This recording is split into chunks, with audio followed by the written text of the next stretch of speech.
Hi, everyone. Welcome and thank you so much for joining us today for the Chamber Skills Series presentation, Social Media Growth and Engagement Hacks. The Chamber is really grateful to provide this offering free of charge to our Chamber members because of the generosity of our sponsor, Lake Superior College. So before I go ahead and introduce our speaker, I would love to invite Daniel Fanning, the Vice President of Institutional Advancement and Government Relations, to say a few words on behalf of their series sponsorship. So go ahead, Dan. Hey, Chris, thanks everyone for joining us today. On behalf of LSC, we just want to thank Chris and Lori and the team at the Chamber for organizing this, especially this year. I know it's been unique and challenging going from in-person and online. So we just appreciate that this continues. So we're proud to partner with the Chamber on this. Education and community are two things that mean a lot to Lake Superior College. So we're just grateful to be partners on this. And I've seen Jane before and she is phenomenal. So you're in for a treat today. So just on behalf of Lake Superior College, thank you for organizing this and thanks for being here. Thank you so much, Dan, and for your sponsorship. And I'm also excited to say that Lake Superior College is sponsoring the 22 series as well. So we really appreciate that. So at this time, I'm delighted to introduce our speaker today, Jane Pederson Jandl. Jane is the marketing manager for Glensheen, who executes creative strategies to gain exposure for Glensheen. So as we're wrapping up the calendar year, now is a really great time to strategize your own business on social media. So this is a really timely presentation. And Jane, I'm super excited to hear your trade secrets. So take it away. Awesome. Well, thanks so much, Chris. And thank you to Daniel Fanning for allowing the Chamber to have these awesome opportunities. I'm honored to be speaking to you all today. So we're packing in quite a bit for this hour together. But with that being said, if you have any questions, please feel free to put those in the chat and Chris can let me know as those come out. But also, just if you want to mute your microphone during the presentation, feel free to come off mute if you have a question or a comment. But just so we can kind of minimize some of that background information or background noise, sorry. It'd be great for all of us to kind of stay muted. But welcome, here I am in my office at Glensheen in the carriage house, which is kind of fun. But let's get going. So my name is Jane Pederson Jandl. I added a last name recently, and it throws a lot of people for a loop because of the way that it's spelled. The J is like a Y and the A is like an O, but really the best way to remember how to say it is yawn. You're yawning like this dog, Jandl. So now whenever you see my last name, you'll know, you'll think of this awesome dog who is yawning. My husband and I, we got married in October of 2020. So like anybody else who's trying to do life in recent years, we did not have our original wedding plan, but we got married on the Gunflint Trail, which is super fun. And we welcomed our first son this past August, Jack Matthew Jandl.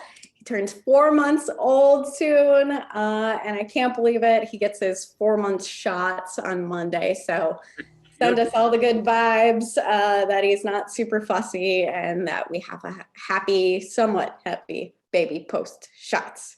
So that was a little bit about me. Now a little bit about Glensheen. So of course, Glensheen is this 39-room mansion, 27,000 square feet that is all currently decorated for the holidays. So we have 25 Christmas trees, 25 hidden elves, points for those of you who can find the hidden elf in this photo. But the Christmas season is really one of our busiest seasons. It is the most compact and impactful season for Glensheen, which is pretty cool. So a lot of locals will come during this time of year. This is really the one time a year that you all come take a tour. So thank you to those of you who have already toured. Thank you to those of you who have plans to come visit Glensheen during the holiday season. And thanks to those who are considering attending. We'd love to have you. But when those white slides come out, it's really bright. Kind of a little bit of background. I'm sure you've heard and kind of felt maybe a little bit of a change from Glensheen in recent years, but Here's a graph that kind of talks about our attendance over our 40-year history of being open to the public for tours. And I'm going to just, acknowledge the elephant in the room. That year back in 1981 is what we like to affectionately call the murder year. So yes, I am acknowledging that there was a double homicide in 1977 at Glensheen. You can Google all about it. But so that 1981 year, that was when Glensheen was first opened to the public. And that's when the trial was happening. It was all over the news, all over the newspapers. So really everywhere you turned, you heard about the murder at Glensheen and the Cogman family and the trial and all of those unfortunate events that went along with it. So needless to say, there was a ton of attention around Glensheen. And it wasn't until the calendar year of 2019 that we were able to surpass the attendance from this year. So that's record-breaking attendance. Not saying that social media was the reason for it alone. We have a fantastic team of folks, and Dan Hartman, Glensheen's previous director, really helped lead that charge. And but marketing is absolutely a part of one of the reasons why Glensheen has been successful in recent years. And I'm going to share with you a few ways of how we've grown our social media over the years today. So just kind of giving you a snapshot look at where we started and where we're at now. 2013, when I came on as marketing manager, and really when kind of our new staff started. We were just over 9,000 followers on Facebook. Today, we're at about 75,000. That screenshot, that black box there, that is a screenshot of our Instagram profile. Instagram was just getting off the ground when at this time in 2012, 2013. So we started that from the ground up, and today we're just at over 23,000 followers. So here we're going to give you a little bit of basics. Whenever I give these presentations afterwards, I always have some folks who are like, Jane, you were a little bit over my head. So this section here is for those folks.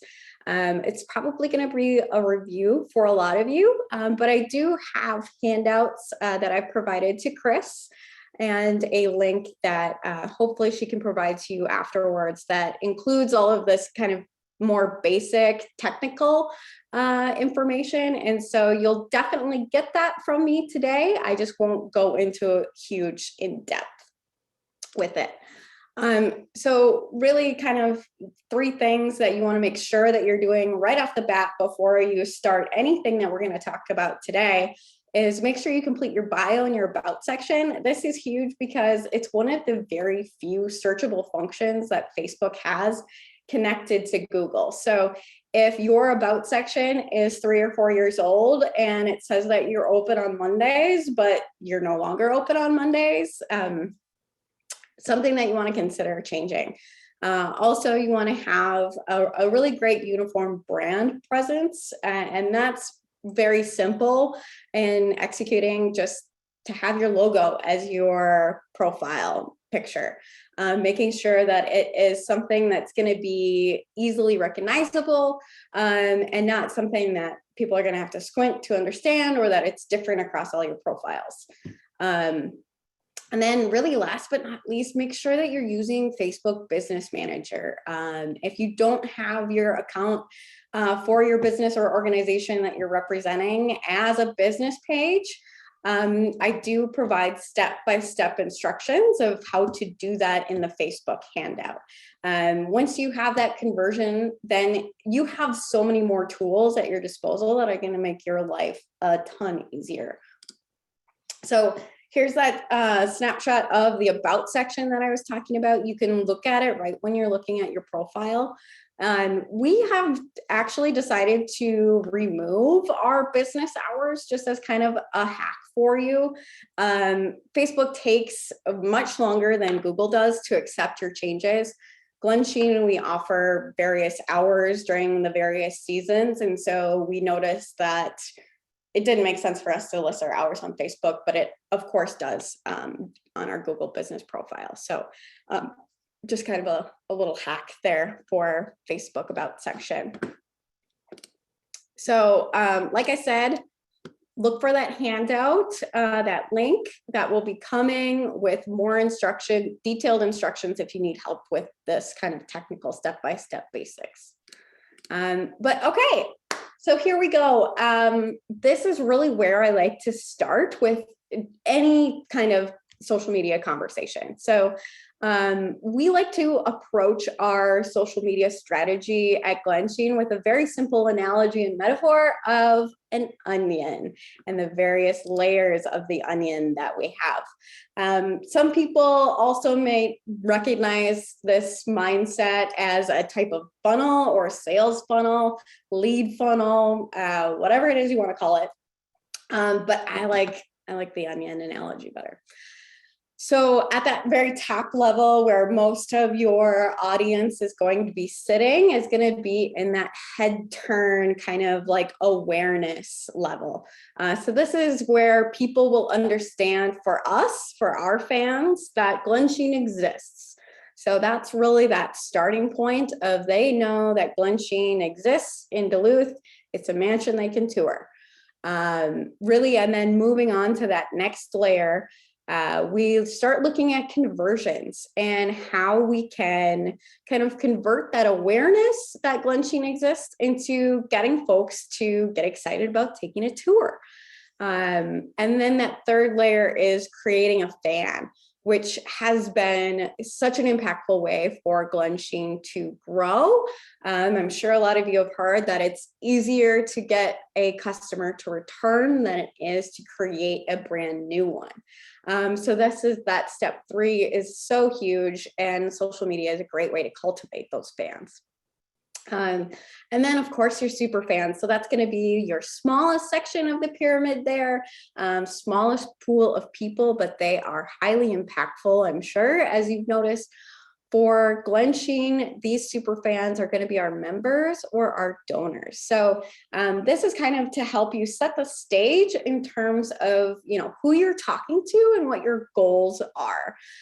So anytime that I'm feeling like lost or not feeling a little scattered with social media and kind of the content that I want to post, I come back to this. I come back to our layers of the onion and make sure that I've hit on all 4 of these layers in recent weeks.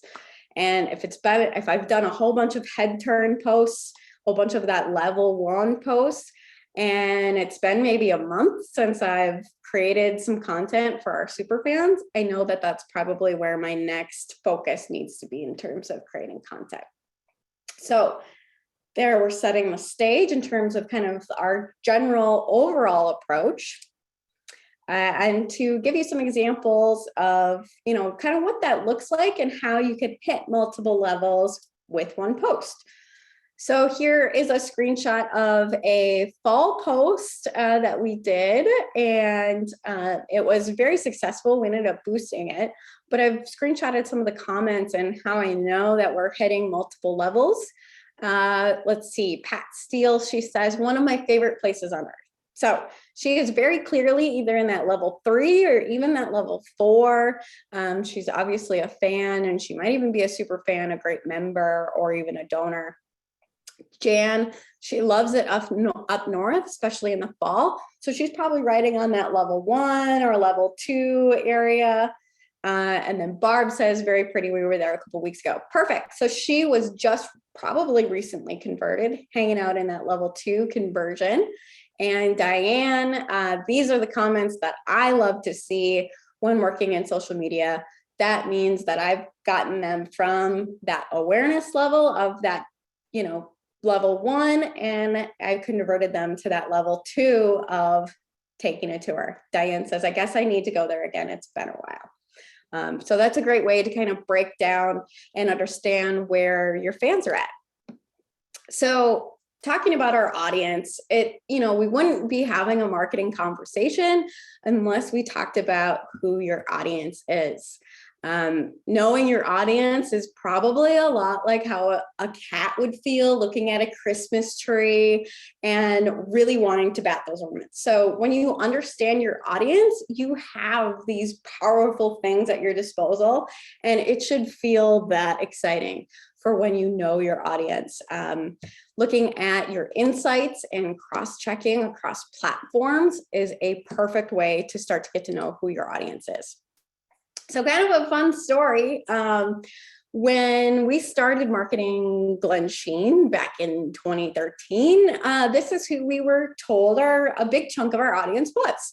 And we were totally ready to market to this audience, and we were making moves to market to this specific audience. But as we started to dive into our social media analytics, into our credit card zip code data, and cross-referencing those two things, we realized that our audience actually looked a lot like these three groups that you see here. That first group right in the middle there, that is a really powerful group for Glensheen that we hadn't necessarily thought was going to be one of our big target audiences, and that's families who are here in Duluth. They're on a family vacation. Maybe they're up for the weekend doing a day trip or even a whole week here in the Twin Ports or on the North Shore. Also, those two gals that have their backs turned. Girlfriend trips are big. They are absolutely a segment and an audience for us. And then, of course, those couple trips. So one of the ways, not only did we establish that these were our audiences through social listening and understanding what people were commenting on our content and how they said that they were going to interact with us, we also did straight up old school surveys, in-person surveys, where we would stand outside the ticket house before somebody was going to purchase a ticket. And we asked them why they came, what advertising they saw, if they could recall any, who they were coming with, and, all of that good demographic information if they wanted to share it with us. And with those results of our, old school in-person surveys, we also cross-referenced it with that Facebook analytics and insights. So if you're familiar with Facebook Insights and your business manager page, you should probably know what this looks like already. But this was fantastic information for us to back up kind of what we were feeling and hearing when we were doing these surveys at Glensheen. You'll see that 35 to 44 age range is our largest target audience on Facebook, our largest following of fans. And it's pretty interesting that 18 to 34 eye range is way bigger than that 55 plus age range. So kind of an eye opener for us. Also, you'll notice that Duluth and Minneapolis are a big, heavy geographic section of where our fans are. We know that a majority of our tour traffic comes from Twin Cities based on cross-referencing that with zip code traffic. And we also know that Duluthians love to support Glensheen through our community events, and that is part of the reason why they follow us. So here is really a great thing for you to dive into on the Instagram handout that I provided. This is Instagram's algorithm. So interest, timeliness, and relationship plus frequency, following, and usage is the magic number and combination of the way that Instagram decides what content to show. We don't have time today to dive into this completely, but a shortened version of it essentially is, if you can provide value to your audience consistently, you will grow your social media platforms. And we're going to talk about how to do that. So I have 7 ways in which to do it. Here's the first one. You want to consider the 70-20-10 content rule. It's really easy to go just straight up ads and promotion all day long on social media, but really try to focus on those brand awareness posts. This is going to be educating your audience, telling them about one of your lines of business, sharing great photos about your business, products, or services. And really that 20% of sharing others is sharing other chamber members and content, and sharing your industry partners content, sharing your customers content. So here's a little bit more about this first rule and some examples. So you'll see the screenshot of a Facebook post. This is a historic photo of the garden, which is beautiful. But then you can also see a photo of the gardens today. So we know that our audience loves learning about the early 1910 era and learning about the Congdon family and all of the staff that lived here. So that's a great way for us to educate our audience about kind of that deeper narrative that Glensheen has. Also, it's just great to straight up educate on what Glensheen looks like at the time. So Glensheen is a highly seasonal tourist attraction. We're, of course, a museum, but the seasons really drive what the experience is that guests have at Glensheen. So by simply educating folks on what it looks like, we found has been incredibly impactful, especially in that fall season. Folks just want to know, are the fall colors changing up in Duluth? And so here, using our Facebook profile, we can educate them and share with them what our fall estate looked like at the time. So here's a screenshot of a awesome time lapse from Kraus Anderson. So this is that 20% of sharing content from your industry partners. We're doing some awesome restoration work on the formal garden. It's a giant project, and we're so thankful that we have had the opportunity to work on this with Kraus Anderson. So that's a good way for us to showcase, not only really educate on what's happening at Glensheen, but also showcase some of the work of our partner. And then last but not least, that promotion. Really, anytime you see a graphic that has words on it, you know that falls into your sales and promotion category. You should have very few posts like this. People don't want to be sold to, they want to hear stories. And so that's where that 70% of your brand awareness really comes in, where you're telling stories, you're sharing great content of photo and video to really make it rich. But we know that in order to kind of drive and push the needle for our customers, we do have to ask them to buy something or attend events from time to time. So number 2 is optimize your content for each platform. And so writing captions is honestly, I think, one of the most impactful ways that you can really kind of take some time to help your posts go farther. I've noticed that even with short verbiage changes will dramatically impact the performance of a Facebook or Instagram post. So if you're going to spend time on something, that really spend time crafting that caption. So on Facebook, your short catching statements are huge. A few paragraphs. If you're going to go long, make sure it's a story. People love hearing stories. It's the thing that has threaded us together through the history of time is those stories that resonate with folks. So if you're going to have a long post, make sure it's a story. Instagram, again, those catching statements. You can do long form here. Long form works much better on Instagram than it does on Facebook. And then just kind of as a note I'm really just going to be focusing on Facebook and Instagram. As you can tell, I've already been doing, there are a handful of other really valuable platforms out there. But Facebook and Instagram, we found, are the ones that convert the most business for us. So again, make sure that first line is attention grabbing.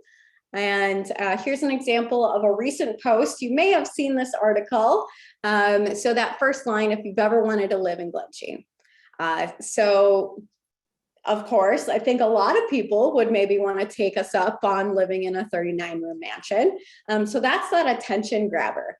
And you'll notice that this post, the content there the caption is only 2 lines long. So a lot of times less is more. And of course, we wanted to share the wonderful article about Clarence Johnson, who's the architect of Glensheen. So not only are we grabbing attention, but we're also educating at the same time, that now people know that, hey, Clarence Johnson was the architect of Glensheen. Here's another example. So the catching statement at the top, I want to be clear that it shouldn't feel clickbaity, just short and attention grabbing. So the main whole Christmas tree doesn't get old. That's really all that attention grabbing has to be.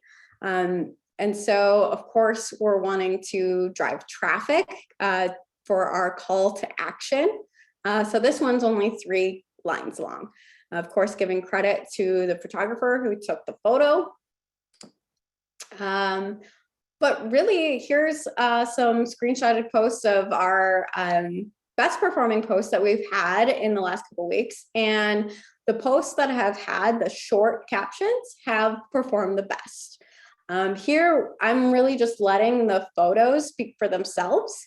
We're going to talk about photography and the power of photography a little bit later. But really thinking about how impactful the thought of less is more with your captions is. So if you do have a caption where you're like, okay, I want to like share a lot of content, using line breaks is going to be so important. It's going to help folks read your content easier. So here we do have a lot of content. I'm sharing a menu, our holiday drink menu that we have. We have holiday drinks and hot soup available for purchase on our first 3 December weekends. So that catching, I'm following that catching statement rule with just one word on this post, and that's simply new. We are squirrels as humans, and we like the shiny, new, like hot things. So here, using that as my catching statement is a great way to capitalize on hopefully grabbing some folks' attention to tell them about our new offerings and kind of tour enhancements that we have. So who doesn't like a hot holiday drink? So we use those line breaks to make sure that all of this content was really easy to read. You'll notice that I didn't list out all of the ingredients in the drink in a long form. They're all kind of nicely laid out because a large majority of folks are going to be consuming your content on their mobile device. So if it's not easy to read on your phone, they're not going to read it. So number 3, hashtags are your friends. So some of you might be like, well, Jane, I thought you were going to talk about trends. Hashtags for the moment are here to stay. They have been around for quite some time. So I think it's safe to say that hashtags are a powerful strategy to include within your social media marketing. I like to use the analogy when thinking about what hashtags to use as thinking about a highway. So you'll see we have, a lot of lights happening on one side of the highway, buzzing by, and not as many on the other highway. So it would be really hard to pinpoint one specific car on a very busy highway. Not as difficult to pinpoint a specific car on a kind of a dead highway. So thinking about our highway analogy in terms of hashtags. So our super busy highway hashtags, the ones where it's going to be hard to have yourself stand out are those really popular hashtags. Popular hashtags might be, nationally beautiful destinations is a very popular hashtag. But a hashtag that's going to be less popular is probably going to be something like the House Museum Minnesota hashtag. So when you use hashtags, it allows Instagram to kind of understand how you're categorizing or really putting a label on your content, so that it can show up when other folks are looking for similar content.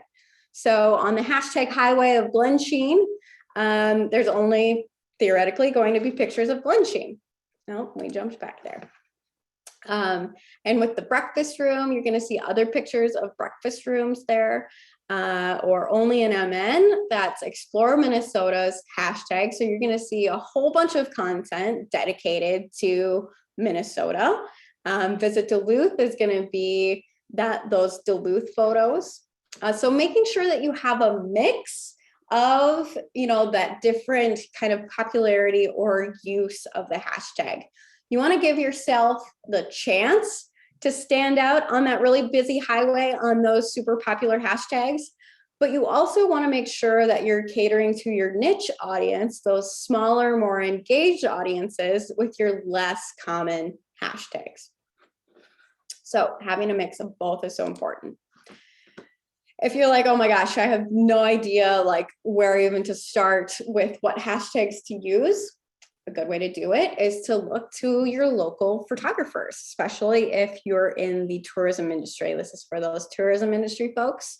Look to see what your popular photographers are using themselves. They're really great at getting their content out there and in front of people. And so take a look at the different hashtags that they're using. George Duluth is a fantastic local photographer who's gotten a lot of recognition for his work. So take a look to see at what his hashtags are.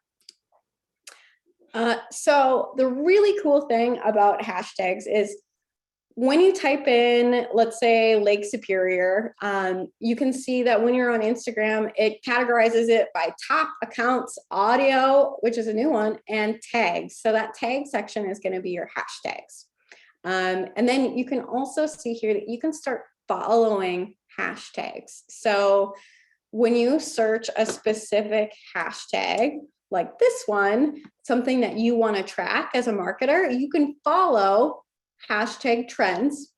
And then when you're scrolling through your feed, posts from that hashtag will populate in your feed because you're following that hashtag. Popular hashtags like this one are followed by a lot of people. So then you'll notice here on the far screenshot of the House Museum one, you'll notice a picture of Glensheen there. That red rug is hard to miss, but really cool that we are a part of that niche hashtag that has a national reach. So take a mental screenshot of what the largest images are in these screenshots here. I'm going to talk about those in a little bit. So like I said earlier, great photography always wins. So of course, paired with a carefully crafted, attention-grabbing caption, photography is something that you definitely want to invest your time and resources in to help your social media grow. One way to do this is to use the content that's already out there. You can use the content that your customers are using. So this woman in the fur coat, that's how you're gonna feel when you start using your customers' content. Those two women on the side of the photo there, where they're taking a picture, they're gonna post it on Facebook or Instagram. They're excited about being at the Field Museum. You'll notice in the background, this picture is at the Field Museum. But that is how you're gonna feel when you start using user-generated content. User-generated content is fabulous because it's like a endorsed review on social media. When you share that other users are taking pictures at your place of business, it gives the signal to your potential customers that, hey, somebody else is having a good time here, or they had a really great experience with this company. I think I might also have a really good experience. So where to find where people are taking photos of you. You'll see on your profile, there's this little person icon, and whenever you have a little notification there, that means that someone has tagged you. So that's one way to see who is taking pictures of you on Instagram. Like I said before, you can follow your hashtag and check out to see the content that's connected to your business name's hashtag. And then, of course, you want to be sure that you're following your own hashtag so that you can be sure that you're seeing that content. So also don't be afraid to give it a shot yourself. We started off as novice photographers, and you don't need a giant camera like the one that Dan is holding up to have great photography. That is the iPhone 10. So you can do it with an iPhone. iPhone's technology is really fabulous these days, and they've capitalized on that camera technology, and they are continuing to improve it. So I encourage you to try the photography yourself. You don't have to be a professional. If you do want to up your professional game, up it to just a little bit, you can use apps like Photoshop Express on your phone to help edit your photos. There's a before photo and an after photo of what I used to edit my photos in Photoshop Express. For some folks where you might be customer facing, maybe you have walk-in traffic, you have a highly visual product or service, I encourage you to host a photo meet. These have been incredibly helpful for Glensheen, and the photographers really enjoy the opportunity to kind of have a new space to take photos on and have a new canvas. They get a free kind of opportunity, and in exchange, you get some awesome photos for you to use. So number 5, video drives growth. If you've been paying attention to the marketing world in recent years, video has long been the talk of the town, and the social media platforms are backing that up. Really, video is going to continue to drive growth now in 2021 into 2022 and beyond. So you'll remember this screenshot. All of these bigger images, those are all videos. So you can tell that Instagram is curating the content where they want people to engage with the videos.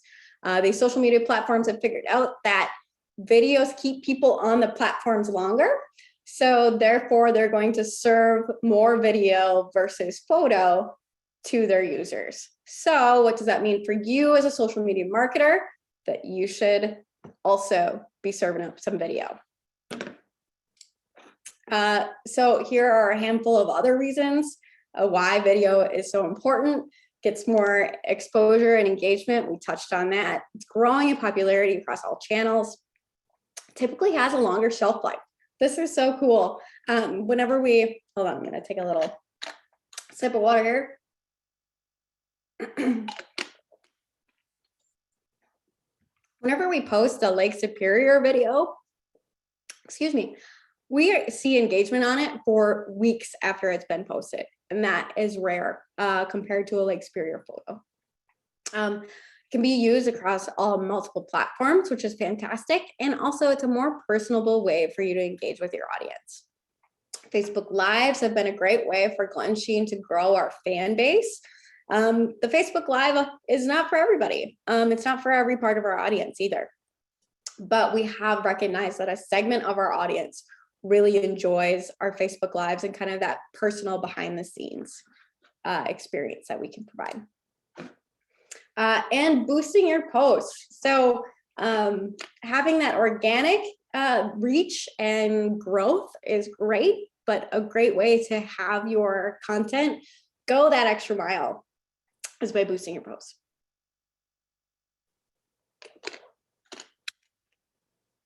On one of the handouts, we do have a step-by-step instructions for how to boost your posts. So if you've never done that before, or if you need a little refresher and a reminder, you can see the handout for that.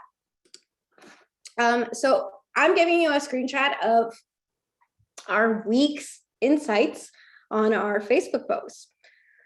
So what I do when I'm deciding on what posts I'm going to boost for the week, yes, I boost a post or 2 or even 3 once a week. A large portion of Glensheen's marketing budget goes towards Facebook advertising.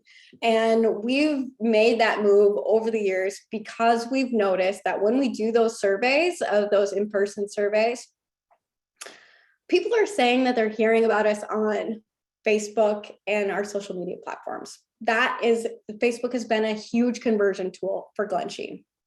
So we're continuing to put more money into that because it's working for us. So what I typically do when I am trying to decide what I'm going to boost for the week, of course, I've already established that all of my content is meeting those 4 layers of the onion that we talked about in the beginning of the presentation.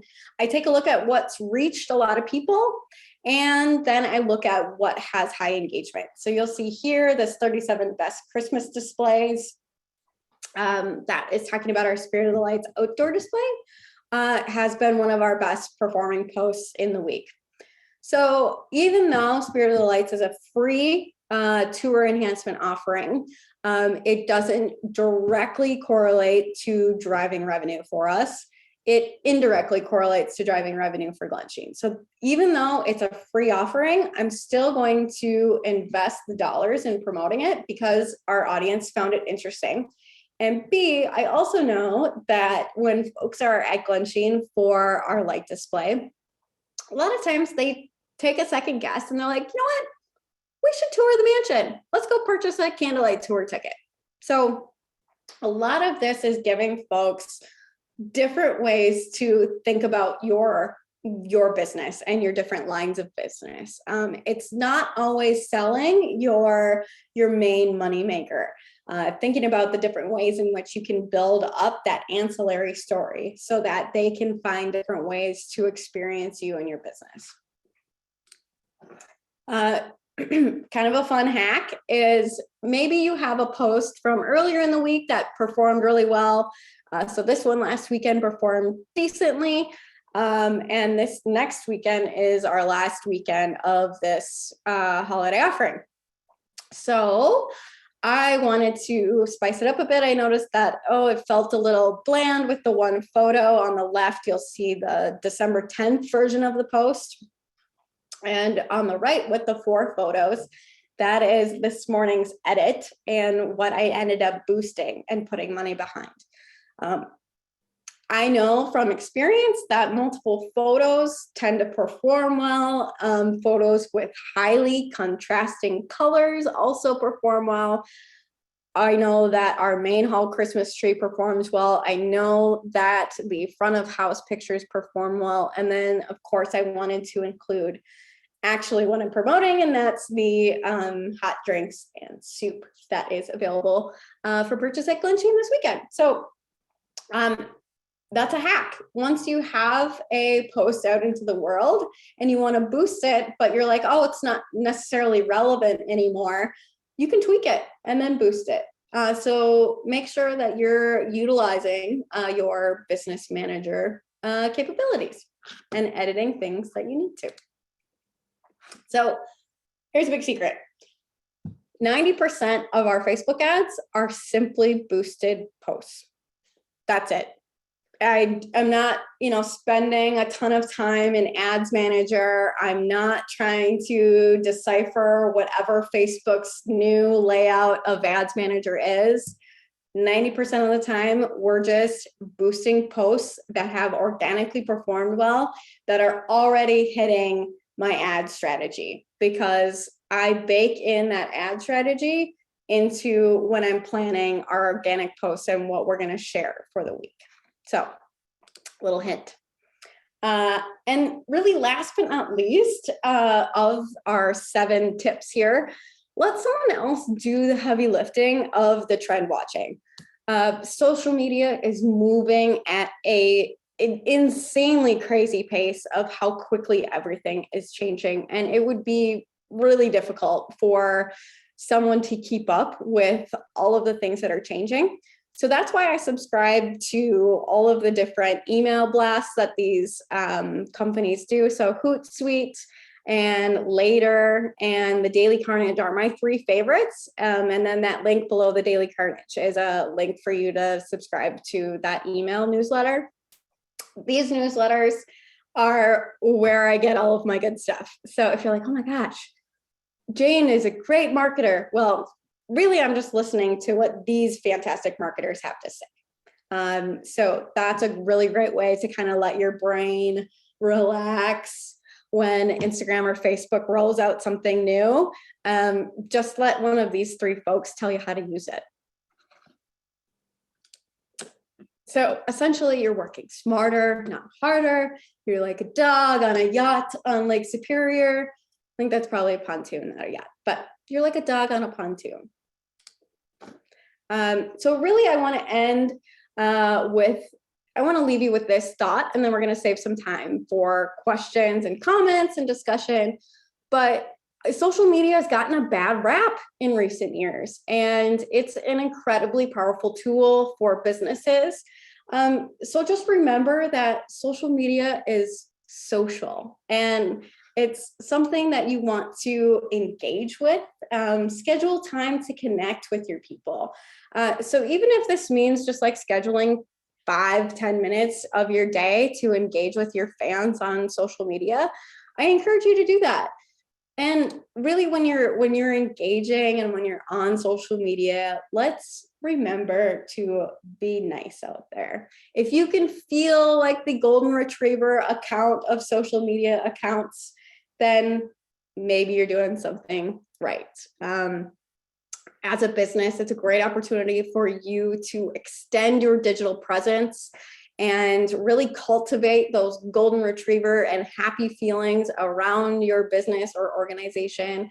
It's a great way for you to connect with folks and create that lifelong loyalty, like that golden retriever loyalty. So I encourage you to spend the time to be social and not just be that one-way street of putting content out there. Take that time to connect with folks, be nice, engage, have that awesome personality that you want your business to be recognized by. So that was a ton. Honestly, I usually pack in and do this presentation over the course of a 3-hour class. So we went really fast and we just kind of skimmed the surface, but I hope that I gave you 7 really good tangible ways in which you can grow your social media and start to think about your social accounts a little bit differently.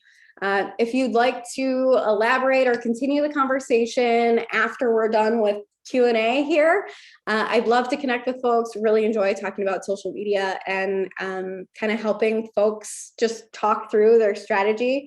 A lot of times we are kind of this one-person marketing department. So sometimes all you need is just somebody to bounce the ideas off of, and I'm happy to be that person. So Q&A, what are we at? Thank you so much, Jane. That was fantastic. Feel free to type your questions in the chat or pop in here on your video and ask Jane directly. And while you're kind of working that through, I do have a question for you, Jane. Yeah. Will you touch on the permissions you use for sharing content, like user-generated content? How do you gain permission? Yeah, so there's a couple ways in which I've seen it done, and I'll share with you the way that we do it. So I follow all of the ways in which we can see who's using our content and sharing our photos. And if I see something, a photo pop up that I want to use, that's a part of my like social time of connecting with our audience. And I will just reach out to them in a comment on that photo and say, hey, we love this photo. You know, is it okay if we share it? If so, you know, we won't alter your image and we'll give you credit. Those 2 pieces are huge when sharing content, even if it's just from like, you know, a Jane Doe, someone who's not a professional photographer. Still, you want to make sure that you're being respectful of the way in which they originally shared the content. Explore Minnesota, they have a terms and conditions link that they just include in their comment when they're asking for permission. So if maybe that's something that you feel like your business might need, Explore Minnesota has a great terms and conditions template that you could potentially look at for some ideas if you want something more official. But honestly, just asking and being sure that you give credit and don't alter the image is huge. Perfect. Thank you. Yeah. We have 2 questions in the chat now. Gina is wondering if you can expand on hosting a photo meet. What is that? Yeah, so we've been doing these for a number of years. It's a free event that we offer for folks. It's we usually host it at an exclusive time that's special. So it ends up being before or after our business hours for those photographers. And basically they just get kind of like a controlled free-for-all. So we give them parameters of where they can go, take photos, and what they can do. And then when they're done, I provide a link to a Google Drive and then instructions for how they can upload their photos. And as soon as they upload their photos, I let them know that that means that they're giving me permission to share their photos. And of course, I always tell them, like, don't worry, we'll give you credit and we won't alter your image. But as soon as they upload those photos, they know that I could use that photo for promotional purposes. So that's a really short snippet of how those photo meets work. Gina, I'd love to chat with you a little bit more if you're curious and want to host one yourself. Perfect, thanks. Another one from Brianne. She says, great presentation. Can you talk a little more about your process for surveying patrons when they arrive for a tour? So follow-up questions, did you have students do that? How many surveys did you collect? And how often are you surveying? Yeah, so we've done it a couple different ways, but really I would encourage you, if you're gonna roll out and launch doing surveys, be the one to stand out there yourself. It's incredibly impactful to be the one who's taking the surveys. Even though you feel like it might not be worth your time, you're like, oh my gosh, like I have to go do surveys, but every time we spend the time, like an afternoon doing it during our kind of each of our seasons, it's incredibly impactful for us to learn a little bit more about our audience that we didn't learn before. So if you start the survey, and so let's say I gathered 10 different groups in an afternoon, and that gave me a really good kind of like sample size and idea of what's happening. Then we pass it off to students, and anytime that we had like an extra student on hand, in 2021, we haven't had a whole lot of extra students on hand, the way that the workforce is going. But when you do have those hands that are available to help, once you've kind of set it in place, then you can help the students execute it. And it's really nice if you do it yourself, then you can kind of give them like some like personal tips and tricks of how to interact with folks and how to take those surveys. We use SurveyMonkey and we just use an iPad. We are the ones who are inputting the information. We don't hand over the iPad to the customer. We've noticed that it honestly is just more efficient that way if we take in the answers. And then we always offer a, at the end of the tour too, we'll do surveys at the beginning of the tour and the end of the tour. But that beginning of the tour is really to understand who your audience is. And for that version that we do at the end of the tour, we offer them a free tour pass to come back for a different tour. So you can offer incentives for folks to answer these questions, but we always keep the survey short. We say it's less than 10 questions. And usually they have no problem answering. You get them a little bit apprehensive, but if you're a bold and friendly face, then they usually will say yes. So, and how often we're surveying patrons, we should, and I say should because we don't always do this, like every season or every like change of offering.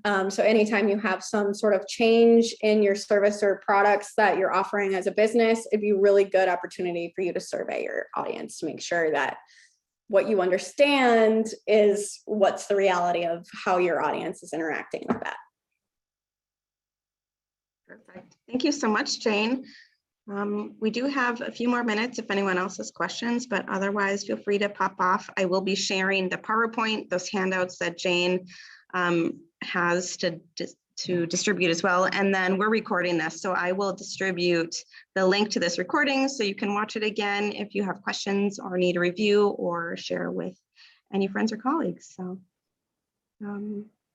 We will, Jane, if you just want to stay on for another minute, see if anyone pops on, but otherwise, I hope you have a really great afternoon and thank you so much for coming. Thanks, everyone. Happy holidays.